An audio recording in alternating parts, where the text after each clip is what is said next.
तो नमस्कार दोस्तों, एक बार फिर से स्वागत है आप सभी का हमारे इस ऑफिशियल यूट्यूब चैनल में।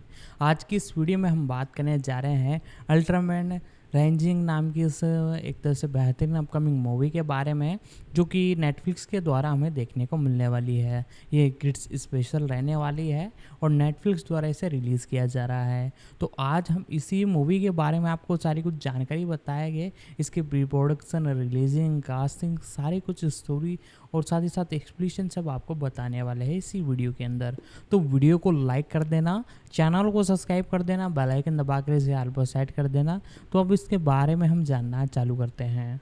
अल्ट्रामैन राइजिंग जापानी हेपबर्न उरुतोरमन राइजिंगू त्सुबुराया प्रोडक्शंस की अल्ट्रामैन फ्रेंचाइजी पर आधारित एक आगामी एनिमेटेड सुपरहीरो फिल्म है। इंडस्ट्रियल लाइट एंड मैजिक द्वारा एनिमेशन के साथ नेटफ्लिक्स एनिमेशन और त्सुबुराया प्रोडक्शंस के बीच एक जापानी अमेरिकी सहनिर्माण फ्रेंचाइजी की 44वीं फिल्म है। शैनन टिंडल द्वारा निर्देशित अपने फीचर निर्देशन की शुरुआत में, जिन्होंने इसे मार्क हैम्स के साथ सहलिखा, फिल्म में क्रिस्टोफर सीन केन सातो अल्ट्रामैन के रूप में हैं। साथ ही गेडे वतनबे, टेमलिन टोमिता, कीन यंग और जूलिया हेयरिमन की आवाजें हैं। अल्ट्रामैन राइजिंग 14 जून 2024 को नेटफ्लिक्स पर दुनिया भर में रिलीज होने वाली है। फिल्म को आलोचकों से सकारात्मक समीक्षा मिली है, जिन्होंने फिल्म के एनिमेशन, लेखन और आवाज प्रदर्शन, विशेष रूप से शॉन की प्रशंसा की है। आधार: केन सातो, एक प्रसिद्ध लेकिन अहंकारी बेसबॉल खिलाड़ी जो विशाल सुपरहीरो अल्ट्रामैन के रूप में एक गुप्त जीवन जी रहा है, उसे अपनी मां को हराने के बाद अनिच्छा से एक बच्चे काइजू को गोद लेने के दौरान अपने करियर और नायक कर्तव्यों को संतुलित करने के लिए मजबूर किया जाता है। 2. आवाज कास्ट: पात्र अंग्रेजी 3, जापानी 4। Ken Sato Ultraman Christopher Sean Yuki Yamada, professor Sato गेडे वतनबे फूमियो को हिनाता, मीना टेमलिन टोमिटा अयुमी त्सुनेमात्सु, डॉ ओंडा कियोन यंग फू मिहिको ताचिकी, अमी वाकिता जूलिया है एरिमन अकारी है अमी की मां टीबीए हिरोको सकुराई, कैप्टन आओशिमा ली शॉर्टन ताकाया आओयागी। उत्पादन: इसी नाम के चरित्र से प्रेरित यह फिल्म मूल रूप से निर्देशक शैनन टिंडल द्वारा विकसित एक मूल विचार के रूप में शुरू हुई थी। 5. उन्होंने 2000 के दशक के मध्य से अंत में Foster Home for Imaginary Friends पर एक चरित्र डिजाइनर के रूप में काम करते हुए इसकी कल्पना की थी। 6. टिंडल ने 2016 से 2018 तक सोनी पिक्चर्स एनिमेशन में एक पटकथा लिखकर और कला का निर्माण करते हुए फिल्म को आगे विकसित किया। उस समय कथानक एक अरबपति को बड़ा होने के लिए मजबूर किया जाता जब वह अपने पूर्व दुश्मन के अनाथ बच्चों को लेता है। 7. 8. सोनी छोड़ने के बाद टिंडल नेटफ्लिक्स एनिमेशन में साथी सोनी एनिमेशन निर्देशक पीटर रैमसे के साथ लाइव एक्शन एनिमेशन हाइब्रिड श्रृंखला लॉस्ट ओली का निर्माण करने के लिए चले गए।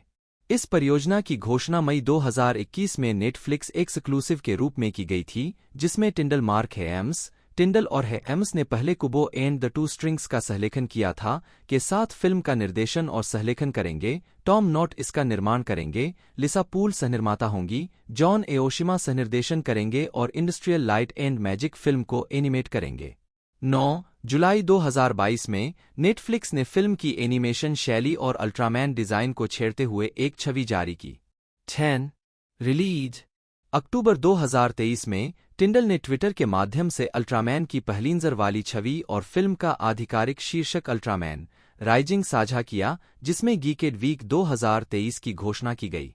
11 नवंबर 2023 में फिल्म के वॉइस कास्ट और पहले ट्रेलर का गीकेड वीक 2023 के दौरान अनावरण किया गया, जिसमें नेटफ्लिक्स पर 2024 की रिलीज का लक्ष्य रखा गया। 2-3 अल्ट्रामैन राइजिंग का प्रीमियर 12 जून 2024 को NAC international animation film festival में होने वाला है। 12 इसके बाद 14 जून 2024 को नेटफ्लिक्स पर इसकी दुनिया भर में रिलीज होगी। 13 आलोचनात्मक प्रतिक्रिया: समीक्षा एग्रीगेटर वेबसाइट रॉटन टोमाटोज पर 8 आलोचकों की 100% समीक्षाएं सकारात्मक हैं, जिनकी औसत रेटिंग 7.4/10 है। 14 अल्ट्रा सीरीज जापानी हेपबर्न उरुतोरा शिरिजू, जिसे अल्ट्रामैन के नाम से भी जाना जाता है, एक जापानी विज्ञान कथा मीडिया फ्रेंचाइजी है जिसका स्वामित्व त्सुबुराया प्रोडक्शंस के पास है, जिसकी शुरुआत 1966 में टेलीविजन सीरीज अल्ट्रा क्यू से हुई और यह एक अंतर्राष्ट्रीय पॉप कल्चर घटना बन गई। इस फ्रेंचाइजी ने कई टेलीविजन शो, फिल्मों, कॉमिक पुस्तकों और अन्य मीडिया प्रकाशनों में विस्तार किया है, जो जापानी टोकुसात्सु और काइजू शैलियों में सबसे प्रमुख प्रस्तुतियों में से एक बन गया है और क्योडाई हीरो उपशैली का नेतृत्व किया है। अल्ट्रामैन सीरीज सुपरहीरो की एक काल्पनिक विदेशी जाति पर केंद्रित है जो अक्सर काइजू या अन्य एलियंस से लड़ते हैं। जापान में अल्ट्रामैन ब्रांड ने 1966 से 1987 तक 7.4 बिलियन अमेरिकी डॉलर का व्यापारिक राजस्व अर्जित किया। 6-7 यह इसे अब तक की सबसे अधिक कमाई करने वाली मीडिया फ्रेंचाइजी में से एक बनाता है। अल्ट्रामैन 1980 के दशक में दुनिया का तीसरा सबसे ज्यादा बिकने वाला लाइसेंस प्राप्त चरित्र था, जिसका मुख्य कारण एशिया में उसकी लोकप्रियता थी। 8 जापानी लोकप्रिय संस्कृति में अल्ट्रामैन के संदर्भ प्रचुर मात्रा में हैं, ठीक वैसे ही जैसे अमेरिकी संस्कृति में सुपरमैन के संदर्भ हैं। सेक्स अल्ट्रास इस अनुभाग में कई मुद्दे हैं। कृपया इसे सुधारने में मदद करें या वार्ता पृष्ठ पर इन मुद्दों पर चर्चा करें। जानें कि इन टेम्पलेट संदेशों को कैसे और कब हटाया जाए। इस अनुभाग में कोई स्रोत उद्धृत नहीं किया गया है। नवंबर 2015 इस अनुभाग में अत्यधिक मात्रा में जटिल विवरण हो सकता है, जो केवल एक विशेष दर्शक वर्ग के लिए ही रुचिकर हो सकता है। सितंबर 2017 अल्ट्रामैन श्रृंखला अल्ट्रा उपनाम वाले एलियंस की एक जाति पर केंद्रित है। जैसा कि mega Monster battle ultra Galaxy में बताया गया है, वे तकनीकी रूप से उन्नत सभ्यता हैं जो M78 नेबुला, M78 शिंगयुंग, ईम्यूसेयन के भीतर एक ग्रह से उत्पन्न हुई हैं। पृथ्वी से 3 मिलियन प्रकाश वर्ष दूर मेसियर 78 नेबुला के साथ भ्रमित न हों। बोलचाल की भाषा में प्रकाश की भूमि नो कहा जाता है, जो मूल रूप से मनुष्यों के समान थे। वे प्लाज्मा स्पार्क के सक्रिय होने के बाद अपनी वर्तमान स्थिति में विकसित हुए थे, जिसने उनके मृत सूर्य की जगह ले ली थी। अल्ट्रामैन और उसके कई रिश्तेदार आमतौर पर लाल और चांदी के होते हैं, हालांकि हाल के वर्षों में कई रंग भिन्नताएं देखी गई हैं और उनकी चमकती पीली बादाम के आकार की गुंबद जैसी आंखें होती हैं। हालांकि आकार और रंग दोनों में अपवाद हैं और विभिन्न क्षमताएं, सबसे खास तौर पर उनके पार किए गए हाथों से ऊर्जा किरणें निकालना और उड़ान भरना। वे न्याय और कर्तव्य की एक मजबूत सांस्कृतिक भावना को साझा करते हैं। अधिकांश अल्ट्रामैन अंतरिक्ष गैरिसन उचू के इबिताई में शामिल होते हैं ताकि ब्रह्मांड में विदेशी आक्रमणकारियों और राक्षसों से शांति बनाए रखी जा सके। अन्य दुनिया में भेजे जाने वाले अल्ट्रा को कलर टाइमर या चेतावनी रोशनी दी जाती है, जो बढ़ती आवृत्ति के साथ झपकती है, और अगर अल्ट्रा की ऊर्जा आपूर्ति कम हो जाती है या वह घातक रूप से घायल हो जाता है तो नीले से लाल हो जाती है। मानव प्रदूषण और वायुमंडल के प्रकाश फिल्टरिंग प्रभावों के कारण एक अल्ट्रा अपनी ऊर्जा समाप्त होने और मरने से पहले कुछ मिनटों के लिए पृथ्वी पर सक्रिय रह सकता है। यह एक अल्ट्रा को या तो मानव रूप धारण करने या मानव मेजबान शरीर के साथ विलय करने के लिए मजबूर करता है। बाद की प्रक्रिया में उपचार गुण होते हैं, जिसमें हाल ही में मृत व्यक्ति को अपनी जीवन शक्ति से पुनर्जीवित करना शामिल है। अल्ट्रा प्राणियों को हमेशा के लिए मारना भी लगभग असंभव प्रतीत होता है, क्योंकि कई बार अल्ट्रा प्राणी को मार दिया जाता है, लेकिन फिर उनकी प्रजाति के किसी अन्य सदस्य द्वारा उन्हें पुनर्जीवित किया जाता है। एक अल्ट्रा प्राणी को भारी मात्रा में ऊर्जा संचार के साथ पुनर्जीवित किया जा सकता है, जैसा कि मेबियस के सहयोगियों ने एलियन एम्पेरा की सेना द्वारा उसकी हार के बाद अपनी ऊर्जा से उसे पुनर्जीवित किया था। अल्ट्रा हमेशा आबादी वाले क्षेत्रों में या निर्दोष दर्शकों के पास लड़ाई से बचने की कोशिश करते हैं और संपार्श्विक संपत्ति के नुकसान को कम करने की कोशिश करते हैं। यदि इन चिंताओं को पूरा नहीं किया जा सकता है तो टोक्यो जैसा शहर नष्ट हो सकता है। अल्ट्रामैन घटना शो अल्ट्रामैन के बाद कई अन्य सीरीज आई। मूल सीरीज के सीक्वल हैं Ultra 7 1967 TBS, the return of Ultraman 1971 TBS, Ultraman S 1972 TBS, Ultraman Taro 1973 TBS, Ultraman Leo 1974 TBS, Ultraman 80 1980 TBS, Ultraman Tiga 1996 MBS, Ultraman Dyna 1997 MBS, Ultraman Gaia 1998 MBS और Ultraman Cosmos 2001 MBS। उसके बाद studio ने ultra N project के माध्यम से नायक का पुनर्निर्माण करने की कोशिश की, जिसमें 3 नायक शामिल थे। अल्ट्रामैन नोआ, अल्ट्रा एन प्रोजेक्ट का शुभंकर, जो स्टेज शो के साथ साथ अल्ट्रामैन नेक्सस के अंतिम एपिसोड में भी दिखाई देता है। 2003 के अंत में अल्ट्रामैन नेक्सस 2004, CBC और अल्ट्रामैन 2004, शोचिकू प्रोडक्शंस।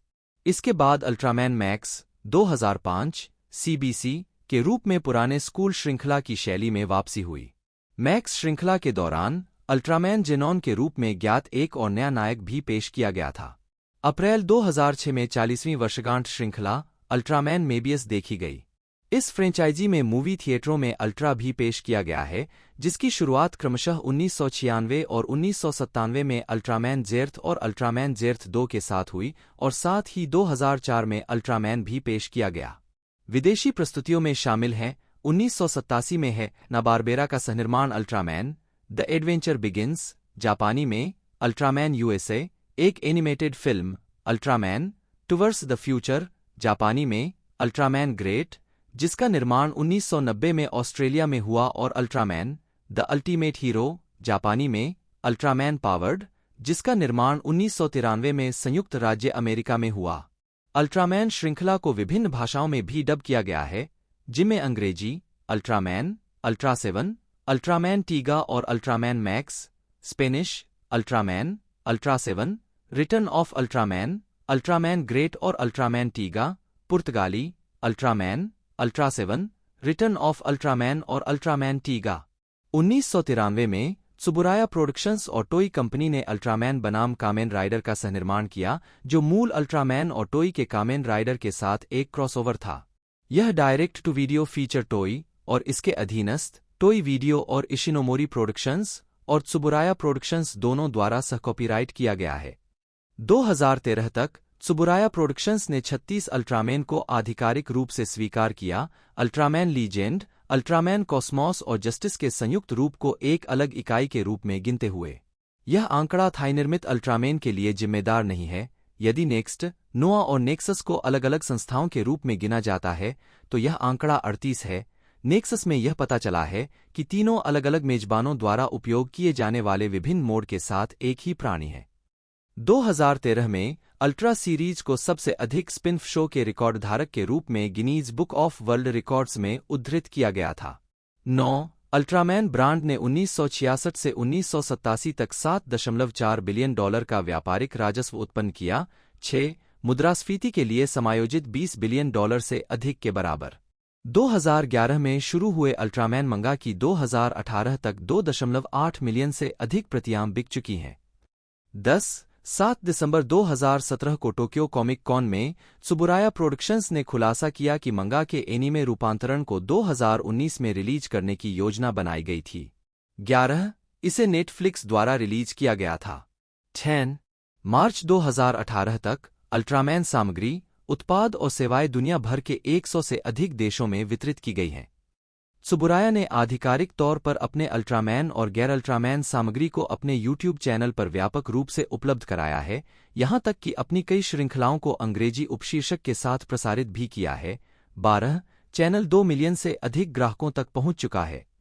13. चीन में एक अल्ट्रामैन टेलीविजन श्रृंखला को जुलाई 2017 और मार्च 2018 के बीच ओवर टॉप मीडिया सेवाओं पर 1.8 बिलियन बार देखा गया। 14.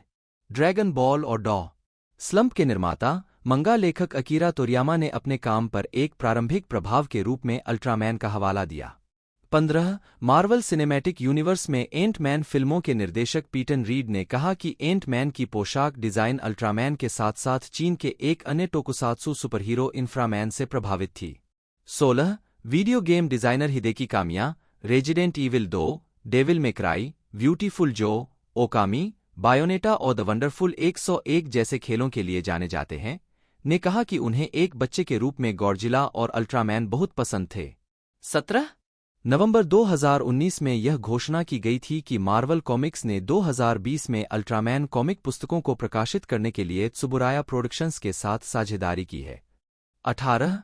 19. मार्च 2021 तक बंदाई नमको ने 1983 से 101.87 मिलियन अल्ट्रामैन सॉफ्ट फिगर, नायक और राक्षस बेचे हैं, जबकि बंदाई नमको आर्ट्स, बंदाई विजुअल सहित ने जनवरी 1988 और मार्च 2021 के बीच 8.48 million Ultraman home video unit बेची है।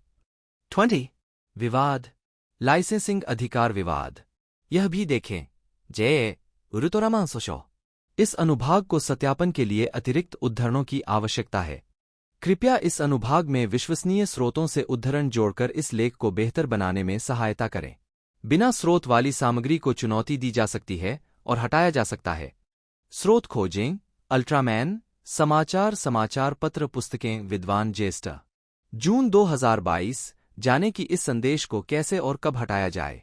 जापान के बाहर अल्ट्रामैन के लाइसेंसिंग अधिकार त्सुबुराया प्रोडक्शंस और थाईलैंड स्थित चायो प्रोडक्शंस, जिसे त्सुबुराया चायो कंपनी लिमिटेड भी कहा जाता है, के बीच लंबे समय से कानूनी विवाद का विषय रहे हैं। त्सुबुराया ने पहले चायो के साथ 2 फिल्मों के निर्माण में सहयोग किया था, the 6 ultra brothers versus the monster army और जुम्बर्ग एस एंड जायंट, जिनमें से बाद वाली फिल्म में एक और त्सुबुराया सुपरहीरो जुम्बर्ग एस था। 1974 में चायो प्रोडक्शंस के संस्थापक अध्यक्ष सोम्पोटे सिंगद्वेंचाई ने दावा किया और बनाए रखा कि 1976 में दिवंगत ईजी त्सुबुराया के बेटे नोबोरू त्सुबुराया ने उन्हें और उनकी कंपनी को एक अनुबंध दिया था, जिसने उन्हें मौद्रिक ऋण के बदले में जापानी क्षेत्रों के बाहर अल्ट्रामैन की हर चीज के अधिकार दिए थे। इस तथ्य के बावजूद कि दस्तावेज स्पष्ट रूप से और विशेष रूप से यह बताने में विफल रहा कि इन अधिकारों के बदले में त्सुबुराया को क्या दिया गया था, जापानी और थाई अदालतों ने इस अनुबंध को वास्तविक और बाध्यकारी के रूप में स्वीकार किया, क्योंकि दस्तावेज में दिवंगत नोबोरू त्सुबुराया का कथित हांको था, जिनकी मृत्यु 1995 में हुई थी।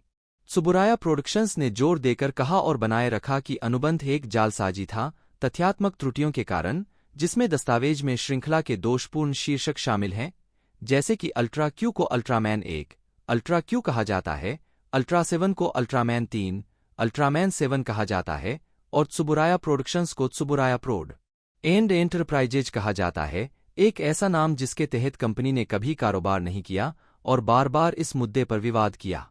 कानूनी लड़ाई के दौरान सोम्पोटे ने थाई बौद्ध इमारतों की अपनी तस्वीरें साझा करते हुए खुद की तस्वीरें पेश कीं, जिसमें कहा गया कि ईजी ने उन इमारतों पर अल्ट्रामैन का चेहरा आधारित किया था, एक दावा जो उन्होंने विवाद शुरू होने के बाद से जारी रखा है।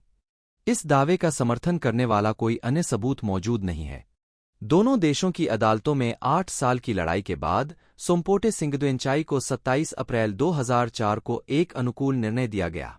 सटीक निर्णय कुछ विवादों में पड़ गया। कुछ लोगों ने कहा कि इसने उन्हें केवल पहले 6 अल्ट्रा सीरीज, अल्ट्रा क्यू से लेकर अल्ट्रामैन तारों तक, और जापान के बाहर जुम्बोर्ग एस के लिए बिक्री अधिकार दिए और थाईलैंड के भीतर उन शो के प्रसारण अधिकार दिए।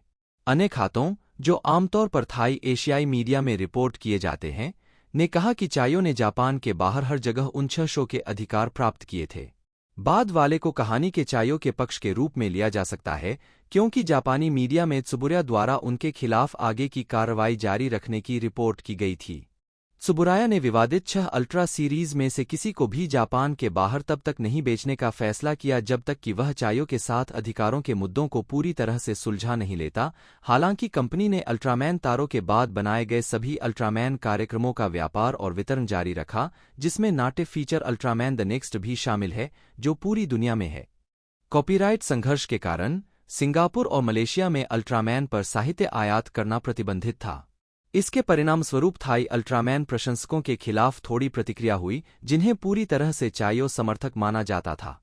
2005 में अमेरिकी company BCI home entertainment (BCI eclipse), जो कि नवेरे कॉरपोरेशन की एक सहायक कंपनी है, ने घोषणा की कि उन्होंने हॉलीवुड स्थित वितरक गोल्डन मीडिया ग्रुप इंक से अल्ट्रामैन के लिए डीवीडी लाइसेंस हासिल कर लिया है, जिसने टोक्यो स्थित यूएम कॉर्प इंक से अधिकार हासिल किए हैं, जो कि चायो के लिए वैश्विक एजेंट के रूप में कार्य कर रहा है।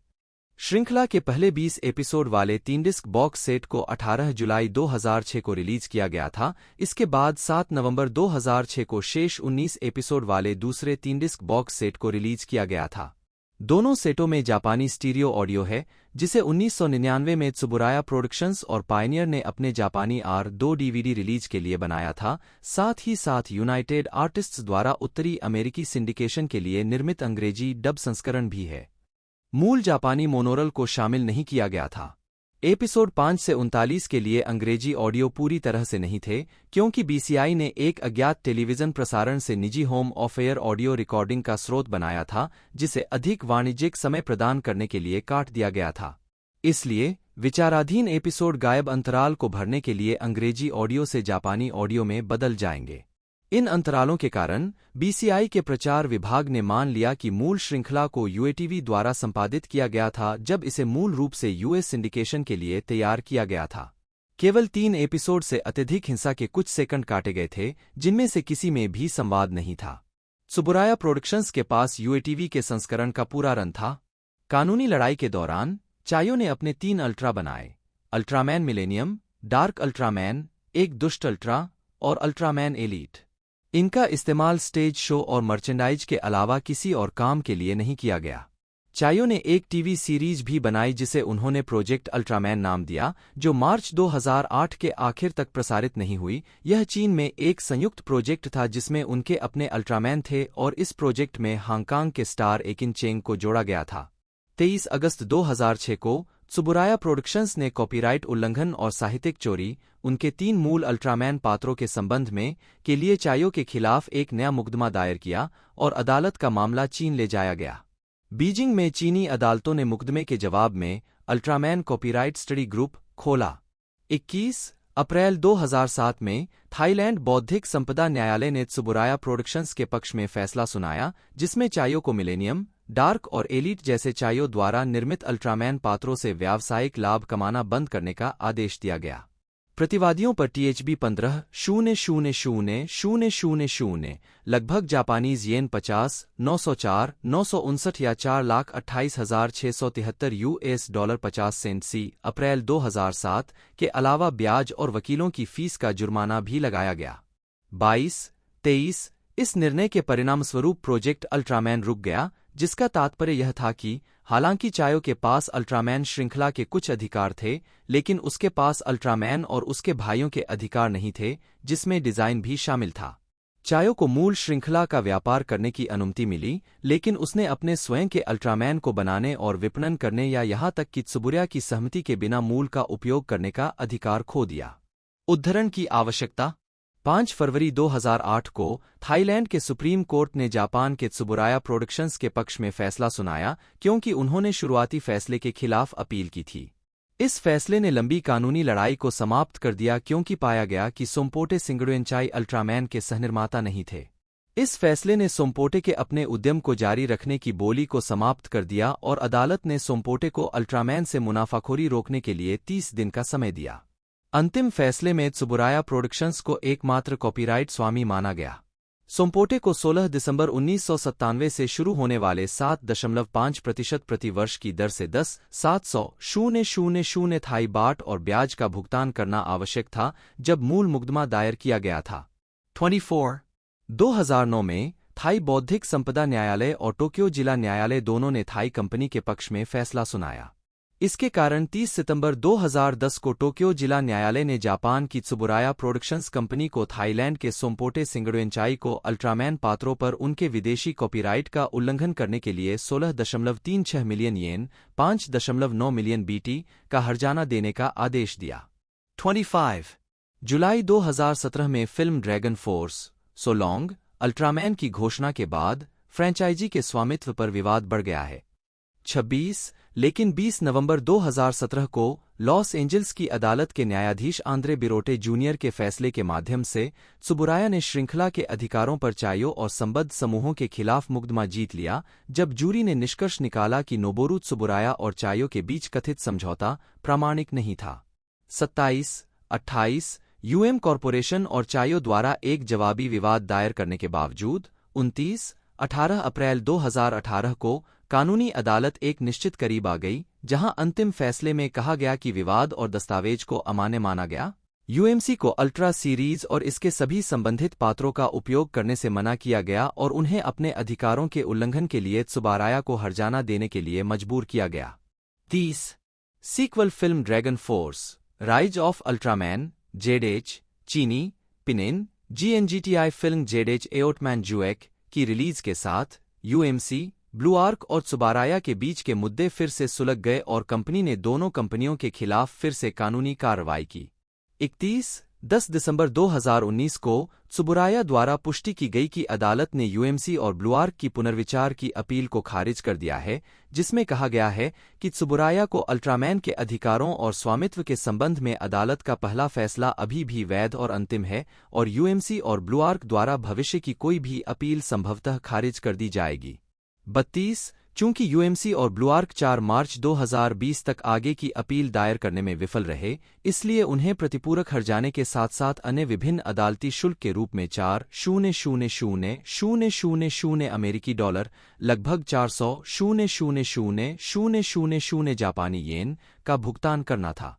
33 परिणामी जीत थाईलैंड भी पहुंच गई है और थाई सुप्रीम कोर्ट ने हनुमान बनाम 7 अल्ट्रामैन और इसके रीमेक हनुमान बनाम 11 अल्ट्रामैन और जुम्बोर्ग एस.एन. जायंट के स्वामित्व के साथ लाइसेंस अनुदान समझौते में सूचीबद्ध शो के वैध कॉपीराइट स्वामी के रूप में त्सुबुराया प्रोडक्शंस के पक्ष में फैसला सुनाया।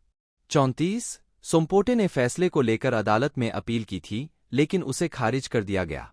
35 सोमपोटे का मानना है कि इस फैसले से पूर्व की 2 फिल्मों की राष्ट्रीय धरोहर के रूप में स्थिति प्रभावित होगी।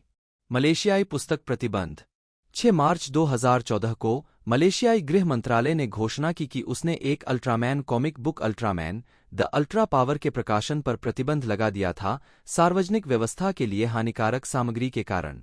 37-38 सोशल मीडिया उपयोगकर्ताओं ने बाद में देखा कि पुस्तक के एक पृष्ठ में Ultraman king film mega Monster battle ultra Galaxy से के चरित्र को एक भगवान के रूप में वर्णित किया गया था, जो मलेशियाई भाषा में अरबी शब्द अल्लाह है। गृह मंत्रालय ने बाद में पुष्टि की कि अल्लाह का उपयोग वास्तव में प्रतिबंध का कारण था, यह दावा करते हुए कि तुलना मुस्लिम बच्चों को भ्रमित कर सकती है और उनके विश्वास को नुकसान पहुंचा सकती है। 39-40 इसने मलेशिया में गैरमुसलमानों को अल्लाह शब्द का उपयोग करने से रोकने के लिए बड़े प्रतिबंध को उजागर किया, इसके बावजूद कि किसी भी भगवान को संदर्भित करने के लिए बहासा मेलायु में इसका सामान्य उपयोग है।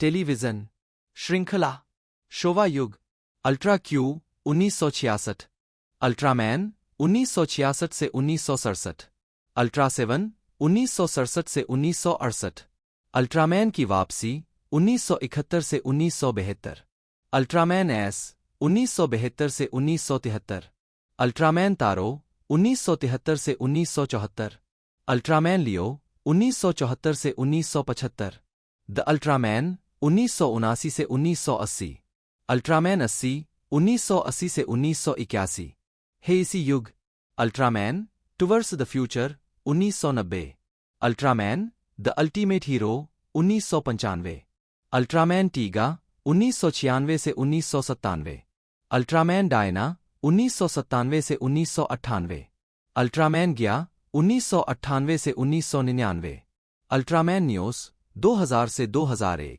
अल्ट्रामैन कॉस्मॉस 2001 से 2002, अल्ट्रामैन नेक्सस 2004 से 2005, अल्ट्रामैन मैक्स 2005 से 2006, अल्ट्रामैन मेबियस 2006 से 2007, अल्ट्रा 7X अक्टूबर 2007 दिसंबर 2007, Ultra Galaxy Mega Monster Battle 2007 से 2008, Ultra Galaxy Mega Monster Battle Never Ending Odyssey 2008 से 2009, अल्ट्रामैन गिंगा जुलाई 2013 दिसंबर 2013, अल्ट्रामैन गिंगा एस जुलाई 2014 दिसंबर 2014, अल्ट्रामैन एक्स जुलाई 2015 दिसंबर 2015, अल्ट्रामैन ओर्ब जुलाई 2016 दिसंबर 2016, अल्ट्रामैन गीड जुलाई 2017 दिसंबर 2017, अल्ट्रामैन आरबी जुलाई 2018 दिसंबर 2018, रीवा युग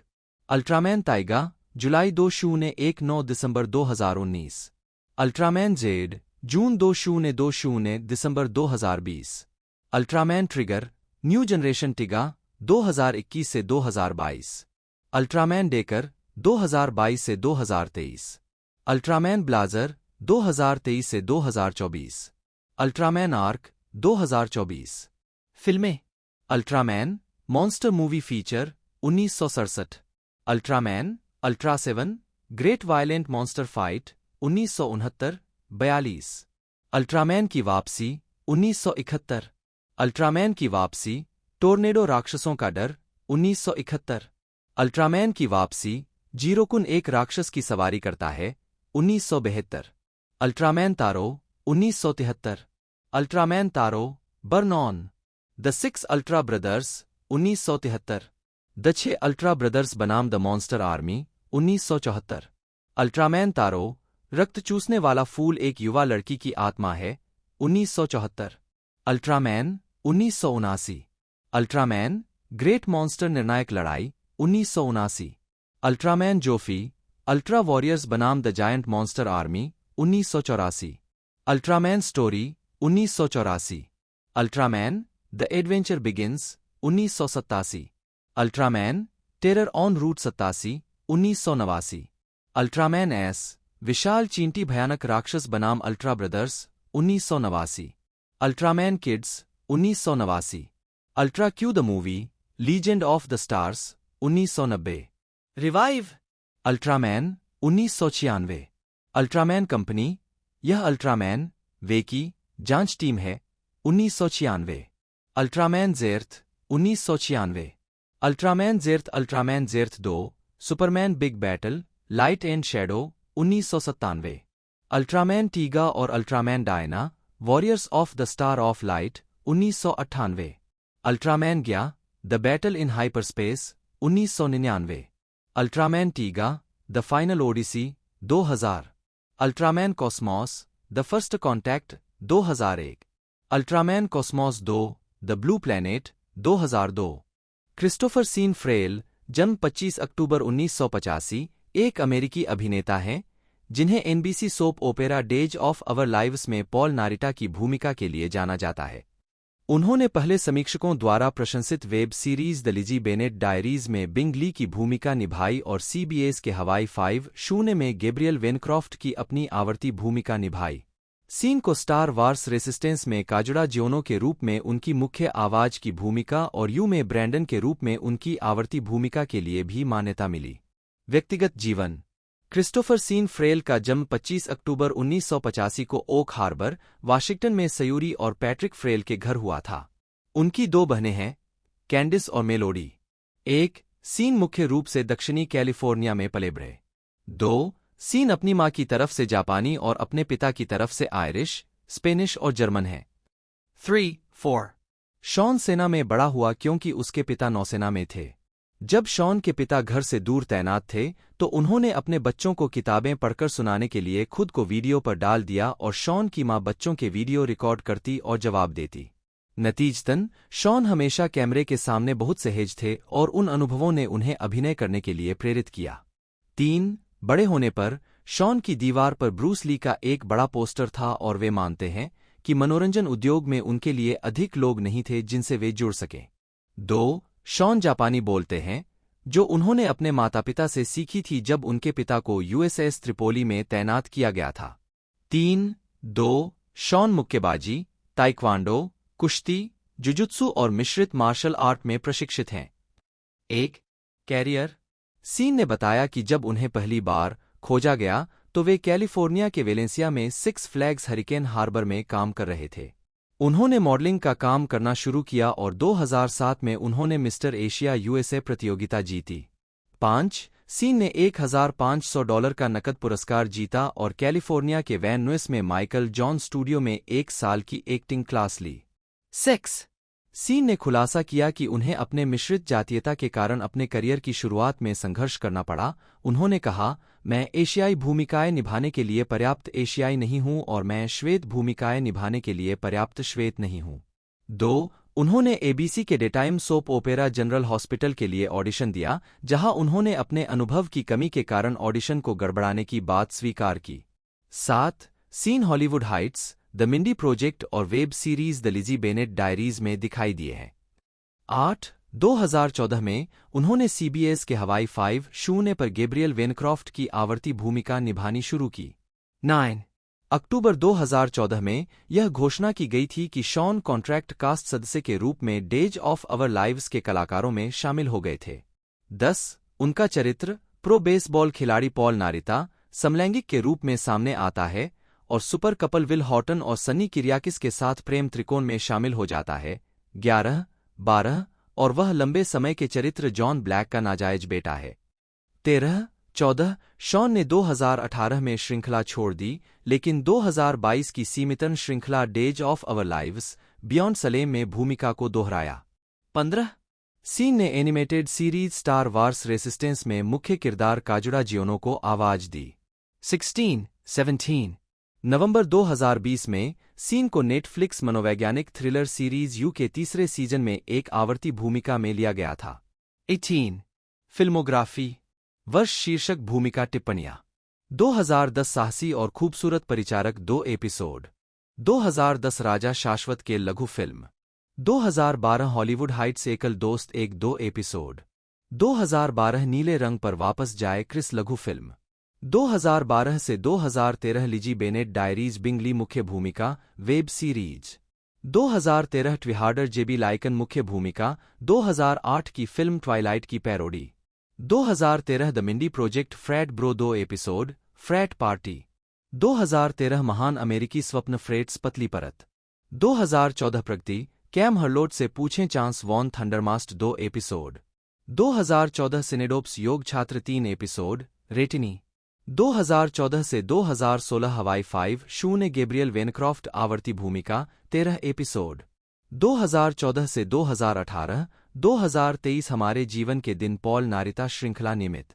2017 फिर से युवा फ्रेट्स 2018 से 2020 स्टार वार्स प्रतिरोध काजुदा जियोनो मुख्य भूमिका आवाज 2019 घर वह जगह है जहां हत्यारा है काइल हेस 2021 आप ब्रैंडन आवर्ती भूमिका 2021 स्टार वार्स विजन्स आंसू 19 द विलेज ब्राइड आवाज अंग्रेजी dub 2021 NCIS Los Angeles lapped RHD जासूस जैक तनाका 2022 हमारे जीवन के दिन सलेम से परे पॉल नारिता 2024 अल्ट्रामैन राइजिंग केन सातो अल्ट्रामैन आवाज 20 वीडियो गेम वर्ष शीर्षक भूमिका टिप्पणियां स्रोत 2018 महाकाव्य 7 लुडविग केन रोमान आवाज की भूमिका 21 2020 फॉलआउट 76 वेस्टलैंडर्स डॉ Bernard Greg Goldstein Lawrence Kessler cultist पुजारी रेडर्स आवाज की भूमिका 22 2020 सुशिमा का भूत अतिरिक्त आवाजें आवाज की भूमिका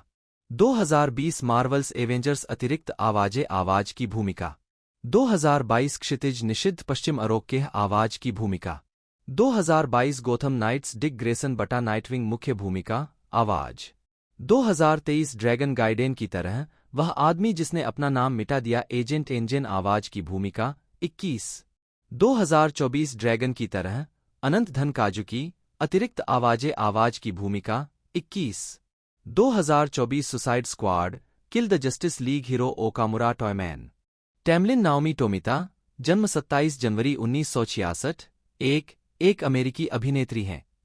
उन्होंने द कराटे किड पार्ट 2 1986 में कुमिको के रूप में अपनी पहली स्क्रीन भूमिका निभाई और स्ट्रीमिंग सीरीज कोब्रा काई 2021 के लिए चरित्र को फिर से निभाया। वह द जॉय लक क्लब 1993 में वेवरली के रूप में अपनी भूमिका के लिए भी जानी जाती है। अतिरिक्त फिल्मों में Come See the Paradise 1990, Picture Bride 1994, 4 Rooms 1995, Robot Stories 2003, the Day After Tomorrow 2004 और Gaijin 2 Love Me As I Am 2005 शामिल हैं। टोमिता ने टेलीविजन सीरीज में कई आवर्ती भूमिकाएं भी निभाई हैं, जिनमें 24, ग्ली, टीन वुल्फ और How to Get Away with Murder शामिल है। उन्होंने Epix drama series Berlin Station 2016 में अभिनय किया और 2017 में ABC medical drama the Good Doctor में अभिनय करना शुरू किया। 2020 में उन्होंने स्टार ट्रेक पिकार्ड में एक आवर्ती भूमिका निभाई। प्रारंभिक जीवन दूसरी पीढ़ी की जापानी अमेरिकी निसेई टैमलिन टोमिता का जन्म 27 जनवरी 1966 को ओकिनावा में एक अमेरिकी सैन्य अड्डे पर हुआ था और वे लॉस एंजल्स में पली बढ़ी। 3, 4, 5 उनके जापानी अमेरिकी पिता द्वितीय विश्व युद्ध के दौरान एक नजरबंदी शिविर में थे। 4, 3 कोरियाई और वियतनाम युद्धों के बीच ओकिनावा में तैनात रहने के दौरान उनकी मुलाकात उनकी मां से हुई थी। 5 उनकी मां आधी मूल ओकिनावा और आधी फिलिपिनो वंश की थीं। उनका जन्म मनीला में हुआ था और द्वितीय विश्व युद्ध के बाद वे ओकिनावा में आकर बस गईं। 5, 3 लॉस एंजल्स लौटने पर उनके पिता एलएपीडी अधिकारी बन गए। 3. टोमिता ने ग्रेनेडा हिल्स हाई स्कूल 3 से स्नातक की उपाधि प्राप्त की और कैलिफोर्निया विश्वविद्यालय लॉस एंजल्स यूसीएलए में भाग लिया, जहां उन्होंने इतिहास का अध्ययन किया और इतिहास की शिक्षिका बनने की योजना बनाई। 3-6 यूसीएलए में जूनियर रहते हुए उन्होंने निसी वीक में भाग लिया, जहां उन्हें 1984 की क्वीन का ताज पहनाया गया। 3-7 उन्हें और कई अन्य जापानी अमेरिकी लड़कियों को 1963 की पेजेंट क्वीन हेलेन फुनाई 8 ने द कराटे किड में कुमिको की भूमिका के लिए ऑडिशन देने के लिए कहा था। 3-8 उसने अपने माता पिता से वादा किया कि वह कॉलेज खत्म करेगी और फिर अभिनय की तलाश करेगी। 8 career film the Karate Kid 2 के बाद टोमिता ने कई स्वतंत्र फिल्मों में प्रमुख भूमिकाएं निभाईं। उनकी सबसे बड़ी भूमिका 1990 की drama film come See the paradise में थी। 9 1993 में उन्होंने द जॉय लक क्लब नामक नाटक में मिंगना वेन के साथ सह-अभिनय किया और अगले वर्ष उन्होंने 1994 की स्वतंत्र फिल्म पिक्चर ब्राइड में भूमिका निभाई। 1995 में टोमिता एंटोनियो बैंडेरस के साथ रॉबर्ट रोड्रिग्ज द्वारा निर्देशित विग्नेट एंथोलॉजी कॉमेडी 4 रूम्स के खंड में दिखाई दी। 10 21वीं सदी में टोमिता ने अन्य स्वतंत्र फिल्मों में भूमिकाएं निभाई हैं और कई प्रमुख हॉलीवुड प्रस्तुतियों में सह-अभिनय किया है, जिसमें द डे आफ्टर टुमारो में जेनेट टोकाडा की भूमिका भी शामिल है।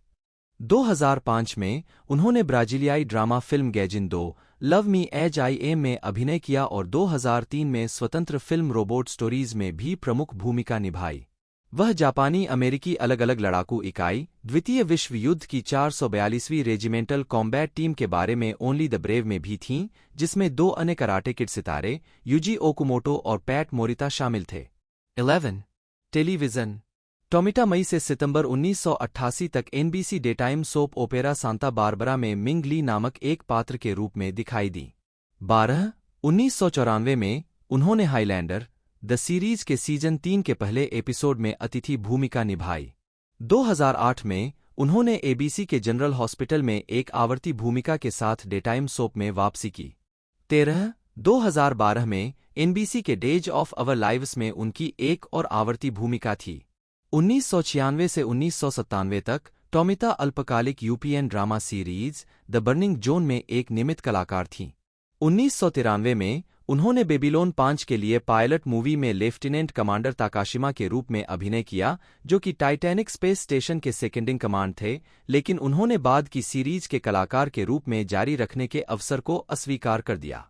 अपने करियर के दौरान उन्होंने 7 Days, Quantum Leap, Living Single, Murder, She Wrote, Chicago Hope, Will and Grace, Nash Bridges, the Shield, Strong Medicine, Stargate SG-1, Stargate, Atlantis, the Mentalist, Private Practice, True Blood, Zoo, Tour of Duty, Criminal Minds और कई अन्य drama और comedy. Crossing Jordan, JG, 24, Eureka, Heroes, Law and Order, Los Angeles, Glee, Teen Wolf, Resurrection, How to Get Away with Murder और Chasing Life में उनकी दीर्घकालिक आवर्ती भूमिकाएं थीं। 2016 में टोमिता ने Epix drama series Berlin Station पर एक नियमित भूमिका निभाई। 2017 से 2019 तक वह ABC medical drama the Good Doctor में एक आवर्ती चरित्र थीं। 14 टोमिता ने 2020 में CBS All Access web television श्रृंखला स्टार ट्रेक पिकार्ड में Vulcan Romulan hybrid Commodore Oh के रूप में एक आवर्ती भूमिका शुरू की। 2021 में उन्होंने कोब्रा काई के सीजन 3 में 2 एपिसोड के लिए कुमिको के रूप में अपनी 1980 की भूमिका को दोहराया, जो कराटे किड फिल्मों का एक टेलीविजन सीक्वल है। 15, 16, 6 व्यक्तिगत जीवन टोमिता की शादी अभिनेता डेनियल ब्लिंकॉफ से हुई है। 17, 18 फिल्मोग्राफी फिल्म टेमलिन टोमिता द्वारा फिल्म प्रदर्शनों की सूची। कीन जोसेफ यंग एक अमेरिकी अभिनेता है। उन्हें के ओब्रायन 1986 में डॉ. माइकल क्वान डेडवुड 2004 से 2006 में मिस्टर वू और the Young and the restless 2007 से 2010 में जज रॉबर्ट चोंग और मिस्टर वान की दोहरी भूमिकाओं के लिए जाना जाता है। उनकी वॉइस ओवर भूमिकाओं में जीआई जो, ए रियल अमेरिकन हीरो में स्टॉर्म शैडो, हाय हाय पफी अम्यूमी में काज, कराटे कोमांडोस में सुपर निंजा और अमेरिकन ड्रैगन, जेक लॉन्ग में लुओंग लाओशी शामिल हैं। प्रारंभिक जीवन यंग का जन्म होनोलुलु, हवाई में हुआ था। उनके पिता चीनी और माँ जापानी थीं, जो दोनों हवाई में आकर बस गए थे। उनके अभिनय गुरु माको थे। 1. कैरियर। वे अपने किरदारों को बखूबी निभाते आए हैं और उन्होंने कई अलग अलग टेलीविजन सीरीज जैसे Head of the Class, Different Strokes, the Golden Girls, Murphy Brown, Mad About You, Family Matters, Samurai Jack, Futurama, the Simpsons, My Life as a Teenage Robot, Cheers, Alias, JG, Justice League, the Steve Harvey Show, JK and Luther, Shake It Up, Made in Japan और daytime soap the Young and the Restless और Generation में कई अतिथि भूमिकाएं निभाई हैं। उन्होंने general Hospital में एशियन क्वार्टर स्टोरीलाइन के दौरान एशियंट 1 की ल्यूक के अंगरक्षक की भूमिका भी निभाई। यंग ने अल्पकालिक बहुजातीय चिकित्सा नाटक के ओब्रायन में डॉ. माइकल क्वान की भूमिका निभाई, जो 1986 की शरद ऋतु में सीबीएस पर प्रसारित हुआ। इस तथ्य के बावजूद कि नेटवर्क को श्रृंखला से बहुत उम्मीदें थीं, 13 में से केवल 9 एपिसोड प्रसारित किए गए। वह एचबीओ श्रृंखला डेडवुड में मिस्टर वू के रूप में भी नियमित रूप से दिखाई दिए और एफएक्स श्रृंखला सन्स ऑफ एनार्की में हेनरी लिन के अंकल की भूमिका निभाई। उन्होंने फिल्म मैन इन ब्लैक 3 में डेडवुड चरित्र से असंबंधित मिस्टर वू की भूमिका भी निभाई और टीवी फिल्म चैलेंजर में एलिसन ओनिजुका की भूमिका निभाई। यंग को कई वॉयस ओवर क्रेडिट भी मिले हैं, जिनमें हाय हाय पफी अम्यूमी में काज और अमेरिकन ड्रैगन, जेक लॉन्ग में लोंग लाओशी शामिल हैं। यंग के पास स्टार ट्रेक से भी कई लिंक हैं। उन्होंने Star Trek Deep Space 9 episode If Wishes Were Horses में 24वीं सदी के मशहूर बेसबॉल खिलाड़ी बक बोकाई की भूमिका निभाई थी। उन्होंने Star track enterprise episode vanishing point में होशी सातो के पिता की भूमिका भी निभाई थी। यंग एलिजा वुड अभिनीत फिल्म नॉर्थ में गवर्नर हो के रूप में दिखाई दिए। रंगमंच में यंग का लॉस एंजल्स में एशियाई अमेरिकी theatre company east west players के साथ एक लंबा इतिहास रहा है, जहां उन्होंने न केवल प्रदर्शन किया बल्कि अक्सर निर्माता के रूप में भी काम किया। 2013 में यंग एचबीओ के ट्रू ब्लड में डॉ. हिरो ताकाहाशी की भूमिका में शामिल हुए, जो रक्त के विकल्प का आविष्कार करने वाले व्यक्ति थे। फिल्मोग्राफी। फिल्म वर्ष शीर्षक भूमिका टिप्पणियां 1976 बेबी ब्लू मरीन कात्सु, 1980 निजी बेंजामिन किम ओसाका, 1981 गवाह श्री लांग का बेटा, 1982 फ्रांसिस चीनी डॉक्टर, 1984 वन्य जीवन जापानी गेंदबाज, 1988 विदेशी राष्ट्र सर्दी, 1989 खोए हुए स्वर्गदूत वकील विक्टर इंजी, Beverly Hills Body Snatchers Don Ho, बारिश वाली काली रात कराओके गायक, 1990 डर जासूस William Wu, 1991 Shanghai, 1920 Ming, 1992 Vegas में honeymoon Eddie Wong, 1993 Surf Ninja Baba Ram, 1994 Golden Gate Benny Ying, मेरी लड़की 2 डेरिल तनाका, उत्तर governor Ho, 1995 the Brady Bunch movie Shri Watanabe, 1996 striptease एक प्रकार का वृक्ष, जैक डॉ.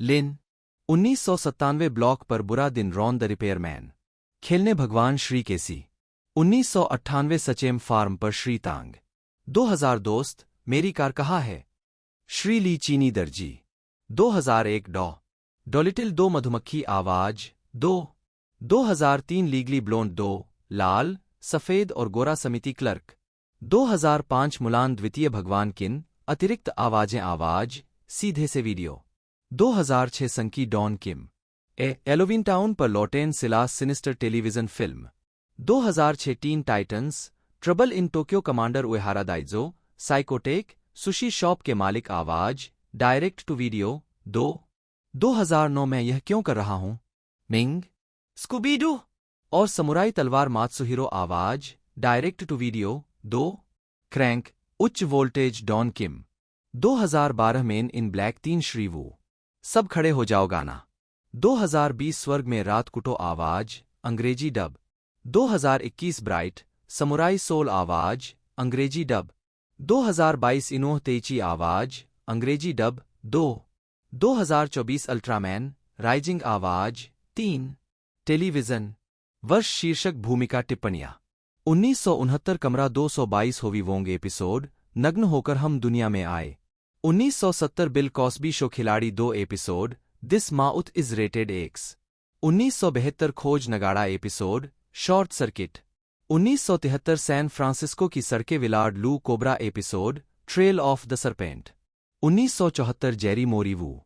त्सुबुराया प्रोडक्शन त्सुबुराया पुरोदाकुशोन एक जापानी स्पेशल इफेक्ट स्टूडियो है जिसकी स्थापना 1963 में स्पेशल इफेक्ट डायरेक्टर ईजी त्सुबुराया ने की थी और अक्टूबर 2007 तक उनके परिवार द्वारा चलाया जाता था, जब परिवार ने कंपनी को विज्ञापन एजेंसी TYO-INC को बेच दिया। स्टूडियो अल्ट्रा सीरीज के निर्माण के लिए सबसे ज्यादा जाना जाता है। 2007 से इसका मुख्य कार्यालय हचिमन्यामा, सेताग्या, टोक्यो में स्थित है। 3. इतिहास। सेटाग्या, टोक्यो, किनुता कार्यालय, जिसका उपयोग 1964 से 2005 तक त्सुबुराया प्रोडक्शंस द्वारा मुख्य कार्यालय के रूप में किया गया था। त्सुबुराया ने 6 फरवरी 2008 को कार्यालय बंद कर दिया और इसे बेच दिया। 4-5 पहली बार 1963 में जापानी विशेष प्रभाव टोक्सुत्सु अग्रणी ईजी त्सुबुराया द्वारा स्थापित, यह अल्ट्रामैन और इसके कई सीक्वेल, काइजू बोस्का और कई अन्य शानदार टोक्सुत्सु परिवार बच्चों के शो जैसे क्लासिक शो के निर्माण के लिए जिम्मेदार था। 3. कंपनी जब पहली बार 1963 में बनाई गई थी, उसे त्सुबुराया स्पेशल इफेक्ट्स प्रोडक्शन त्सुबुराया तोकुगी पुरोदाकुशोन कहा जाता था। 1968 में तोहो कंपनी लिमिटेड ने कंपनी को अपना नाम बदलकर सरल त्सुबुराया प्रोडक्शंस रखने के लिए मजबूर किया, न केवल इसलिए कि उसके अधिकारियों ने सोचा कि ईजी ऐसे अभिनय कर रहे थे जैसे कि केवल वे ही विशेष प्रभाव कर सकते थे, बल्कि इसलिए भी कि उन्हें लगा कि उनके अपने टीवी शो, यद्यपि ईजी के पास तोहो में मजबूत राजनीतिक शक्ति थी, फिर भी 1970 में उनकी मृत्यु तक वे और कंपनी एक दूसरे के साथ मतभेद में रहे। कंपनी का वर्तमान लोगो मूल रूप से उनकी 1968 की टीवी सीरीज माइटी जैक से लिया गया तीर जैसा लोगो था, जिसे उस शो के कला निर्देशक टोहल नारिता ने डिजाइन किया था। टोहल नारिता ने उसी साल कंपनी छोड़ दी। 7. त्सुबुराया ने आधिकारिक तौर पर अपने अल्ट्रामैन और गैर अल्ट्रामैन सामग्री को अपने YouTube चैनल पर व्यापक रूप से उपलब्ध कराया है, यहां तक कि अंग्रेजी उपशीर्षक के साथ अपनी कई श्रृंखलाओं का प्रसारण भी किया है। 8. चैनल 2 मिलियन से अधिक ग्राहकों तक पहुंच चुका है। 9. त्सुबुराया के हालिया काम में Ultra N Project, Ultraman the Next और अल्ट्रामैन नेक्सस शामिल है, जो एक अप्रयुक्त अवधारणा पर आधारित है जिसे अल्ट्रा क्यू के उत्पादन से पहले योजनाबद्ध किया गया था, लेकिन वास्तव में कभी फिल्माया नहीं गया। 10-11 कॉर्पोरेट बायआउट। अक्टूबर 2007 में बढ़ती उत्पादन लागत के कारण त्सुबुराया परिवार ने कंपनी को जापानी विज्ञापन एजेंसी TYO इनकॉर्पोरेटेड को बेच दिया, जिसके पास तब कंपनी की 80% हिस्सेदारी थी। 12 अल्ट्रा सीरीज के लिए माल के मुख्य लाइसेंसकर्ता बंदाई ने 2007 में 33.4% हिस्सेदारी हासिल की। 13 TYO ने 2009 में 1 और 15.6% स्थानांतरित कर दिया। 13 जिससे बंदाई की कुल हिस्सेदारी 49.9% हो गई। 13 परिणामस्वरूप त्सुबुराया द्वारा अपने मुख्यालय के रूप में इस्तेमाल किए जाने वाले पुराने किनुता कार्यालय को ध्वस्त कर दिया गया और कंपनी नई सुविधाओं में चली गई। ईजी के पोते काजुओ त्सुबुराया कंपनी के निदेशक मंडल में बने रहे। 14 2010 में पचिंको निर्माता फील्ड्स कॉर्पोरेशन ने त्सुबुराया प्रोडक्शंस में TYO की 51% हिस्सेदारी खरीद ली, जबकि बंदाई ने शेष 49% हिस्सेदारी बरकरार रखी। 15 संदर्भ जीवित व्यक्ति की इस जीवनी को सत्यापन के लिए अतिरिक्त उद्धरणों की आवश्यकता है। कृपया विश्वसनीय स्रोत जोड़कर सहायता करें।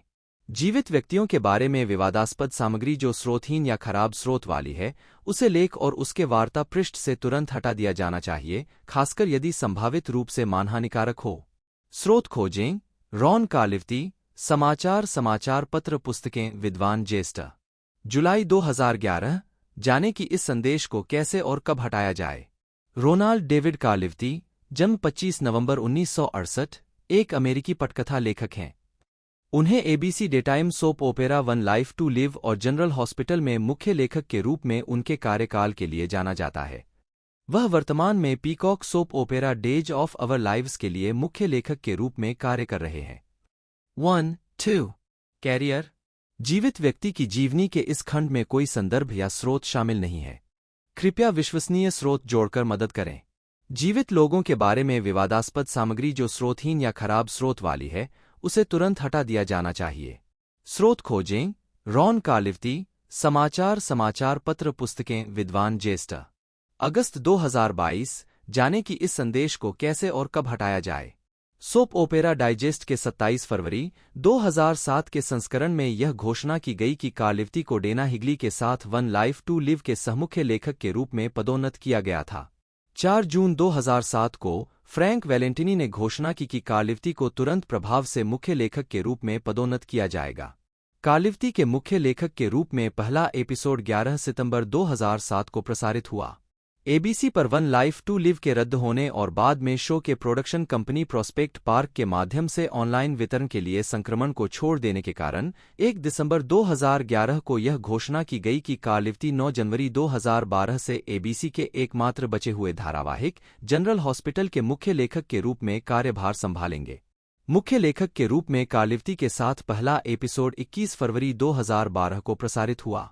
एक जीवन जीने के लिए कार्लिवती की मुख्य लेखक के रूप में पदोन्नति के बाद के महीनों में शो ने एक रचनात्मक पुनरुत्थान का अनुभव किया, पात्रों को पुनर्जीवित करने, शो के लंबे इतिहास को नियमित रूप से शामिल करने और सम्मानित करने और संवाद में सुधार करने के लिए बहुत आलोचनात्मक प्रशंसा प्राप्त की।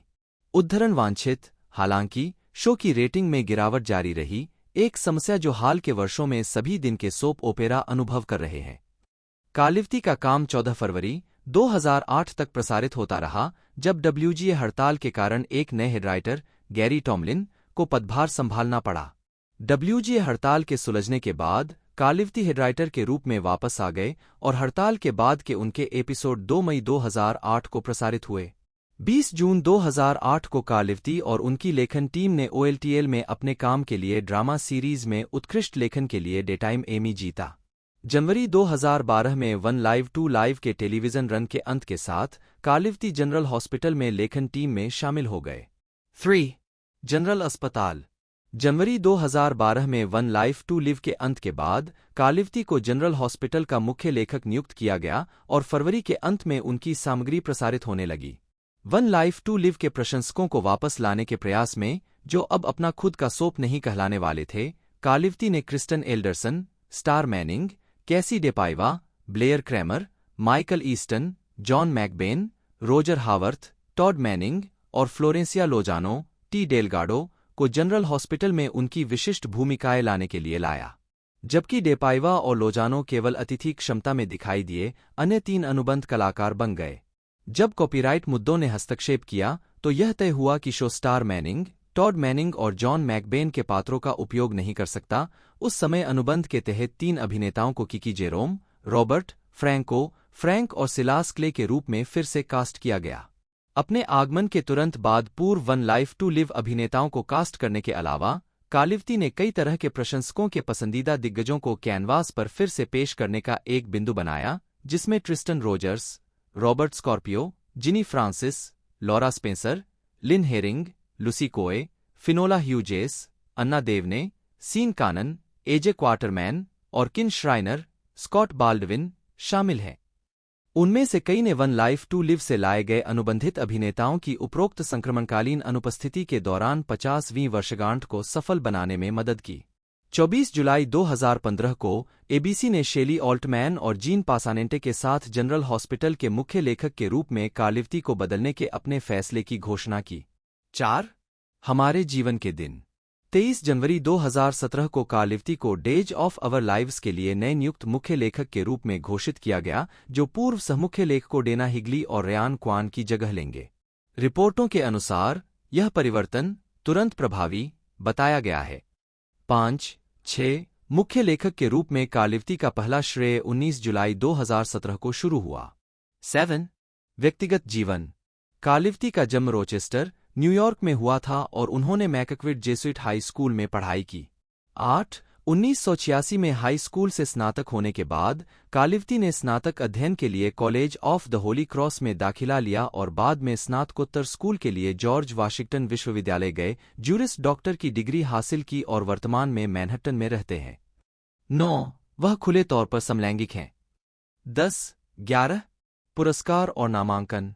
डेटाइम एमी पुरस्कार जीत 2008 ड्रामा सीरीज में उत्कृष्ट लेखन वन लाइफ टू लिव 12 जीत 2018 ड्रामा सीरीज में उत्कृष्ट लेखन डेज ऑफ अवर लाइव्स 12 नामांकन 2002 और 2006 सर्वश्रेष्ठ लेखन One Life to Live Writers Guild of America पुरस्कार जीत 2016 डेटाइम ड्रामा लेखन 13 पुरस्कार 2014 और 2015 ड्रामा सीरीज में उत्कृष्ट लेखन जनरल हॉस्पिटल नामांकन 2003 और 2006 One Life to Live Betty Corday जन्म एलिजाबेथ शे 21 मार्च 1912 17 नवंबर 1987 एक ब्रॉडवे नाटकीय अभिनेत्री और लंबे समय तक अमेरिकी टेलीविजन निर्माता थीं।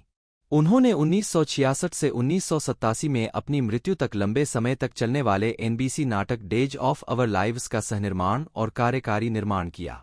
जीवनी मंच कॉर्डे पहले ब्रॉडवे स्टेज अभिनेत्री थीं जिन्होंने अपने पति विनिपेग में जमे वकील से शादी करने से पहले एक के बाद एक फ्लॉप फिल्मों में अभिनय किया था। वे 1942 से 1966 में उनकी मृत्यु तक विवाहित रहे। उनके 2 बेटे थे, क्रिस और केन। 1. रेडियो कॉर्डे ने पेपर यंग्स फैमिली और यंग डॉ मेलोन जैसे रेडियो धारावाहिकों का निर्माण किया।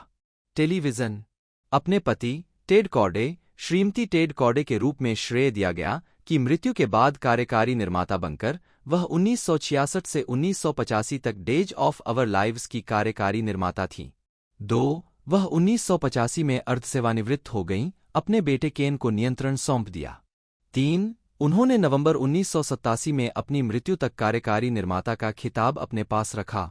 डेज ऑफ अवर लाइव्स पर अपने काम के अलावा कॉर्डे the Young and the restless के लिए एक सलाहकार थीं। मृत्यु बेट्टी कॉर्डे की मृत्यु 75 वर्ष की आयु में 17 नवंबर 1987 को कैलिफोर्निया के लॉस एंजल्स के सीडर सिनाई। दोस्तों ये जो मूवी है हमें 12 जून 2024 को एनसीएस फेस्टिवल में देखने को मिलेगी और 14 जून को इसे एक तरह से 2024 को एक तरह से वर्ल्ड वाइड प्रीमियम कर दिया जाएगा नेटफ्लिक्स के ऊपर। जी हाँ दोस्तों 14 तारीख से ये हमें देखने को मिल जाएगी नेटफ्लिक्स पर प्रीमियम होते हुए। साथ ही साथ इसकी रनिंग लेंथ की बात की जाए तो 117 मिनट इसकी टोटल रनिंग लेंथ है। साथ ही साथ इस स्टोरी तो आपको पता ही होगी, इसी टाइटल के एक तरह से सुपर हीरो हमें एक तरह से देखने को मिला है जो पहले टीवी पर भी आता था, तो उसी से रिलेटेड ये एक तरह से मूवी हमें देखने को मिल रही है। बाकी सारी कुछ जानकारी मैं आपको बता चुका हूँ। यदि आपको आज की हमारी ये वीडियो अच्छी लगती है तो वीडियो को लाइक कीजिएगा, चैनल को सब्सक्राइब करके बेल आइकन दबाकर इसे ऑल पर सेट कर दीजिएगा। आज की इस वीडियो में दोस्तों इतना ही, मिलते हैं अगले वीडियो में।